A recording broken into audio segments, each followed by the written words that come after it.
দেখা যাচ্ছে তো? হ্যাঁ। ও মা, হ্যাঁ। বলছি তুমি কি রান্না করছো এত রাতে? এত রাতে আজকে খিচুড়ি হবে।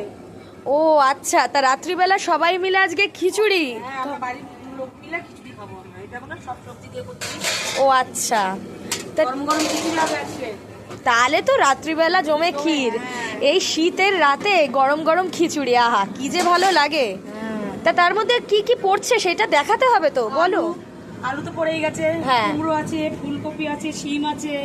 বাহ, তাহলে তো আর মুগ অনেক ডাল, কিছু। শুধু মুগ ডাল দিয়ে আর দিয়ে হবে, গোবিন্দভোগের চাল দিয়ে হচ্ছে। ও আচ্ছা, তা ঠিক আছে। তা দেখতেই পাচ্ছেন বন্ধুরা, এখানে খিচুড়ির মানে প্রস্তুতি চলছে। তা লাস্ট ফিনিশিংটা আপনাদের সাথে অবশ্যই শেয়ার করব যে সেটা কেমন দেখতে লাগছে। তা ঠিক আছে বন্ধুরা, আজকে এইটুকুই, টাটা। তো হ্যাঁ বন্ধুরা, এরপর আর মাকে দেখাতে পারবো না, কারণ মায়ের শরীরটা হঠাৎ করে খারাপ হয়ে যাবে, মাকে আর দেখাতে গেল না। তো মামি আমার জন্য খিচুড়ি বেড়ে দিয়েছিল। তো রাত্রিবেলায় গরম গরম খিচুড়ি খেতে দারুণ লাগলো বন্ধুরা।